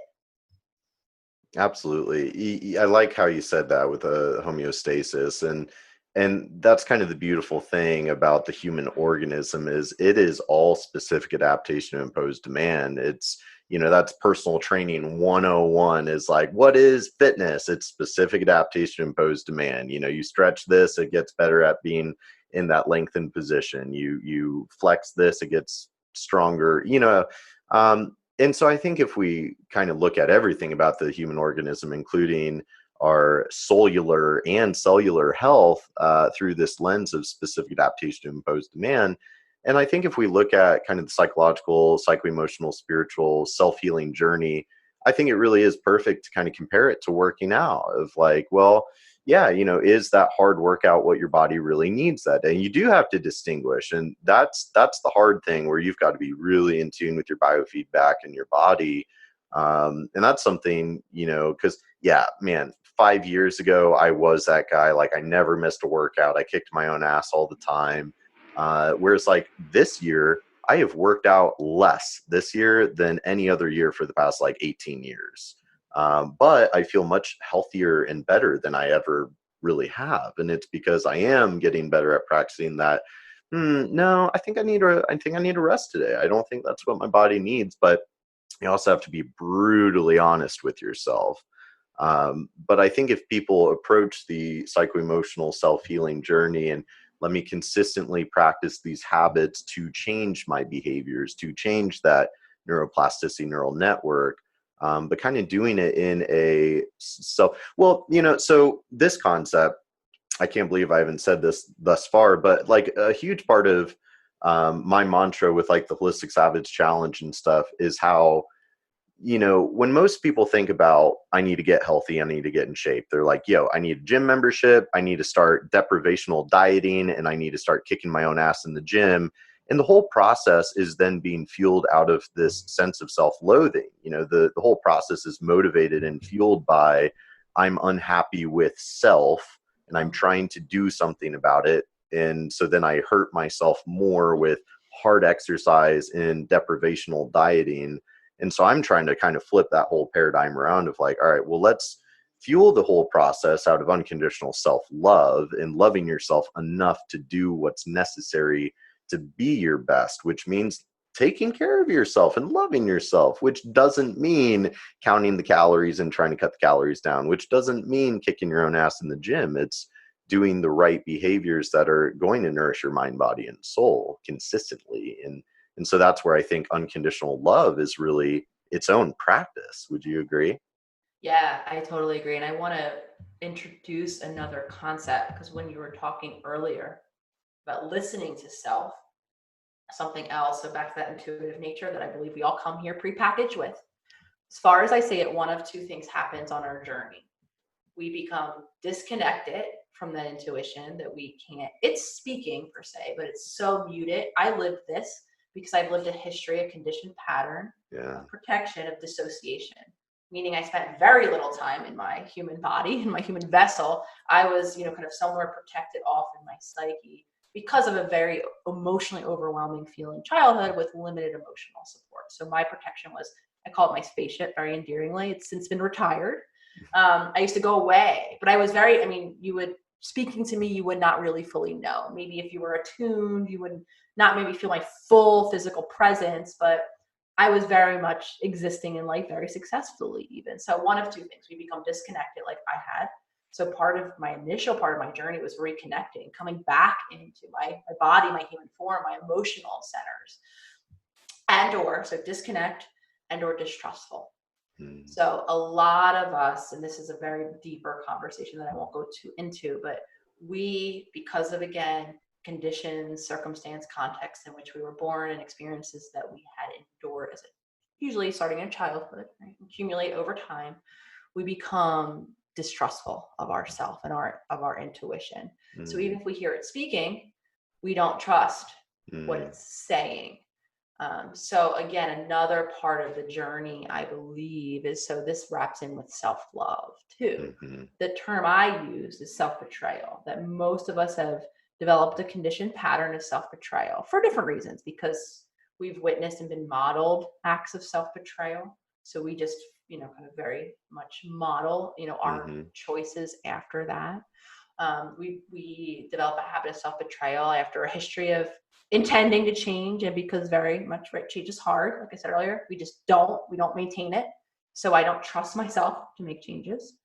We, on the deepest level, this is where that intuitive piece comes in, we don't trust our deepest self, again, because of very real circumstances that, it happened where we were that intuitive being as a young child, and those around us weren't allowing our reality to be acknowledged. So because we're in a dependency state as children, and we quite literally need the caregivers around us to take care of our physical body, we have to assume their reality over ours. So the more that happens, the more we feel our intuition maybe speaking to us, but we don't trust what it's saying, because we've developed the habit of looking outside of ourselves, right, for whatever it is, our perceptions to be validated, our experiences, etc. So the path, my very long intro in that concept of the small daily promises, keeping them small and acknowledging ourselves when we keep them as small as they are, not invalidating or diminishing ourselves that we keep them, and collecting the accumulated evidence that might not come immediate, but that will come over time. The positive effects of those daily promises goes a really long way, because what we're doing in that really small step, and I highlight this to the clients I was working with and the membership I will, right? Showing that alignment between I intended to do this and I did it today. The more we do that, the more I begin to trust myself. The more I begin to be confident in myself. And then, to speak to the language you're using, possibly, the more I love myself overall. And I believe that's that pathway back to that deepest sense of the intuition that I might have heard all along, but repairing, I think, the damage points that a lot of us carried, allowing ourselves to love as well. But also part of it is exploring of not worthy, of not enough. I mean, this is so prolific in those narratives. I call them narratives, right? I'm filtering, right? If you want to go all the way back to the beginning, I'm viewing the world through a filter of I'm not enough. So all I'm going to see, Brendan, is all of the evidence of how not enough I am. And this, again, this belief of not enough, of not worthy, we all carry, I think most of us, at least some version of that was installed, if you will, in childhood, or early developmental periods. And now I've carried that, I've applied that filter, and now I am living a adulthood experience of not enough. So I think that also wraps into this idea of self-love, because if, as you become self-aware, as you become self-observational of those filters, if you begin to see that filter being applied of not enough, it's going to be really hard to come to love yourself, to internalize the belief that not only are you more than enough, as I believe all of us humans are, but you're someone worthy of love. Because a lot of us are applying a filter that's saying the complete opposite. And because we have that part of our brain, the reticular activating system, that quite literally filters out our world in favor of confirmation. Before we know it, our world looks like exactly as we believe it to look. That's Mhm. real. Mhm. People are like, well, I don't get it. I keep having these experiences that are just evidence of how not enough I am. They're not wrong. Mhm. It's true. That's not going to get you on that path of shifting that filter toward one of allowing just as much in that same moment evidence of how enough and how worthy of love you are Mhm. in. I'm really glad you said all that, because that is such an integral concept that's almost like the foundation of everything we're building throughout this conversation. And the self-betrayal and kind of self-questioning, very real thing, and it gets back to that. Yeah, what are the narratives, or what's the story that you're telling yourself? And you're so right, and that's what makes reality and interpreting reality and experiencing life and reality as we think we know it, or we subconsciously choose to believe that we're not fully aware of. It just like, it gets really trippy really fast. And so it's one of those like, okay, well, what is the story I'm telling myself of what this all is? What do I want that to look like? Because to your point, the confirmation bias phenomena of yeah, you're going to see what you're looking for, period. So then what are you looking for? And I think we are all uh, very intuitive beings, and I'm glad to see like intuition is making a comeback and kind of a part of this The whole new awakening black. thing. I like it. Where did it go? Intuition has always been here. I just feel like we're just now kind of starting to be like, oh yeah, that intuition thing that we like all feel. Maybe we should listen to that more, because it's not usually wrong, but it does, and that's where like Brene Brown obviously is doing so much amazing work with vulnerability and showing up and shame and guilt and all these things, because she has that very famous quote that I just love, where it's like, when you kind of fearlessly cultivate your own light and love, you're indirectly giving permission for others to do the same. I don't know, something to that effect. But it is one of those like, okay, let me dig inwards to let me find that child in something of, what traumatic events caused you to feel like you were not worthy. Because I think by nature, you look at baby development, which I can say I've experienced to some degree, and you look at, as a child goes from baby to toddler and so on and so forth, and you watch the psychological development, you see when the ego starts developing, you see when all these different psychological traits, and it's like, by nature we think we're pretty awesome, and we're just like, yeah, like, this is great, we're awesome. So then if we don't carry that all the way in adulthood, it's like somewhere along the line there was trauma that made you believe that you were not worthy enough. Mm-hmm. And I think we've got to reverse engird that, right? Yeah. It's To kind of what I hear you expand on saying. that too, because I think an important component of that is cognitively, Yeah. birth until 7, 8, 9, somewhere around there, depending on who you read, our mental faculties are what is called egocentric, Yeah. meaning we do not have the ability to step outside of a self-based assessment of what's happening in life. So simple example, right? Dad comes home after a stressed out day at work and is short or yelling at you, little Johnny, right? Little Johnny is going to assume that dad is, or just yelling around little Johnny, maybe not even directly at little Johnny, right? Mm-hmm. Because little Johnny does not, this is cognitive, cannot step back and understand other covariables, if you Mm-hmm. will, in scientific language, of why dad might be yelling. It might not even be at Johnny. Like I said, dad just might be short with everyone. Little Johnny is an egocentric mental state, which means Mm-hmm. little Johnny thinks that it's little Johnny's fault. So Mm-hmm. dad is mad at me is a really simplified version of what little Johnny will repeat in his mind.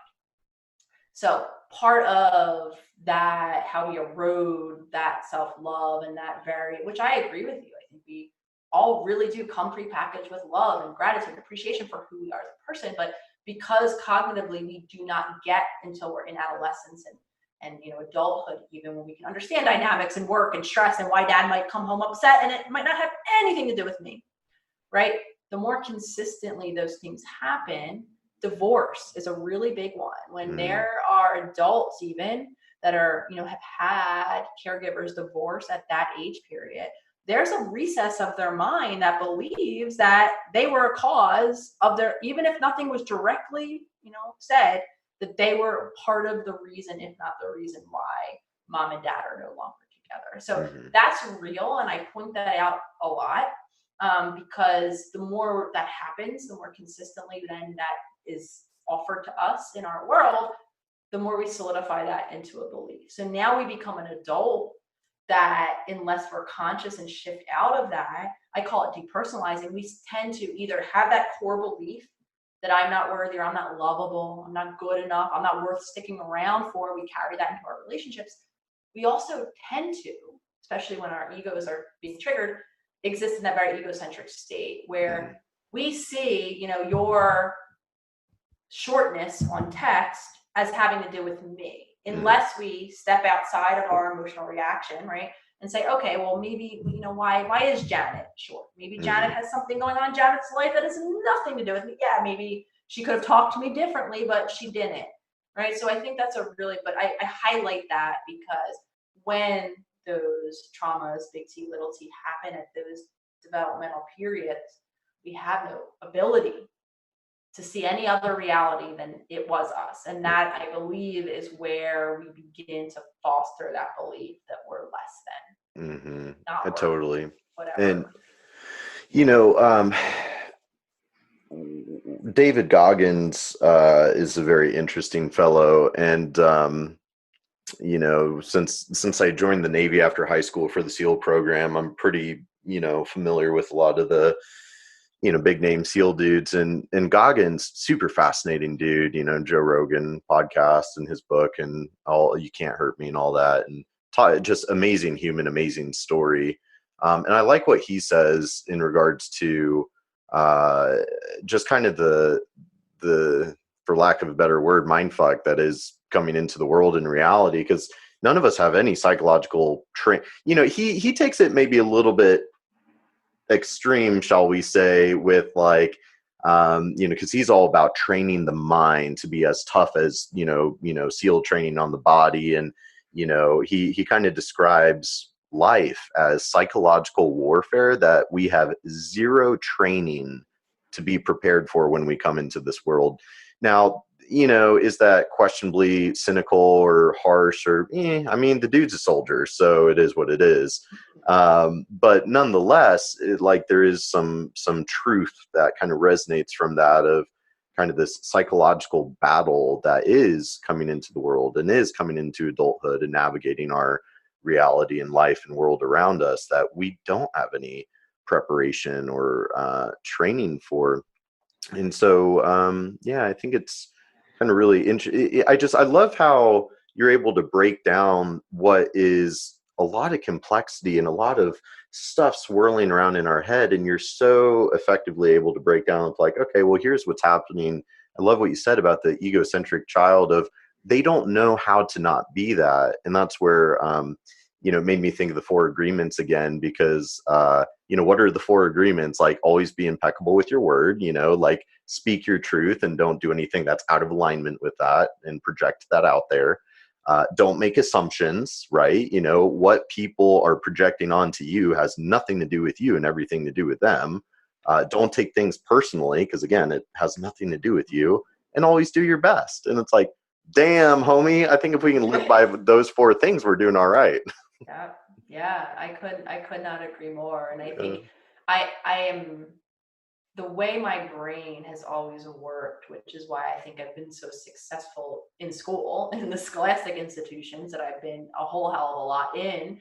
But I think it's also helping me now. I call it my gift in a sense, because I'm very grateful that I've been able to see those bigger patterns and I think break them down for my own. That's how I understand, Mm-hmm. first and Mm-hmm. foremost. And then when I offer that out, I think it's incredible. So I think, I know, put it this way, all of our brains work differently. We're different learners. We we do different things to teach ourselves and then to teach others. And I think one of the gifts that I can acknowledge, even though it's been hard, it's hard for me. And that little girl in me doesn't like to actually be seen, even though she desperately wants to. So even me saying this to you right now and acknowledging that, that's a gift of mine, and there's a little bit of discomfort coming out. Oh, Yeah. should I say this? Maybe I shouldn't be, acknowledging, but actually in my future self journal every morning, Brendan, I've been working on seeing myself, because that's part of my healing. That's where I'm at right now. So I say that to say that I think I've been gifted, or the way my brain works in that way helps me understand. And then when I put that out in the world, again, I think that helps others understand these big concepts in a Hmm. way that is applicable. Hmm. Oh, absolutely. And I love that you admitted that, and hashtag vulnerability and all of that. But that's part of it, being brave, showing up, cultivating that inner soul stuff and inner soul flame, and turning yourself into a existential spiritual lighthouse that helps all the lost ships at sea navigate the treacherous waters that is our, we could get real flowery real quick with that, Yeah, but yeah, it's more of a kind of like namaste, honoring the light that I see in you and you're choosing to share. you know I always like to block off 2 hours for these podcasts, but this is officially the longest recording we've had yet. Our very first episode was with one of my Reiki friends, and it was about an hour and a half. But I don't want to take up your whole day. But Nicole, I've been so looking forward to this conversation all year. We covered so much ground on so many amazing things, and just more than anything, I have just the utmost respect and love for you and all the work that you're doing. And I cannot wait for us to actually meet and hang out in person. So we'll have to yeah. make that happen in 2020 for sure. Absolutely. Same. And Brendan, same to you. I mean, when you said introing, I think our time together today, that we've been walking a similar path, I do feel like we're kindred soul spirits. And Hmm. what you are doing is incredible. And I'm fully in support. It's truly been an honor just to have you cross my path, but to remain interconnected. And I know we're going to have those tacos actually in the flesh in person Yes. one day so soon. And I cannot wait for that. But I'm just eternally grateful for you and Yeah. everyone else that supported me. But you have so much light in the world, and what you're doing for the functional medicine world is necessary. And I am always in the full support of that.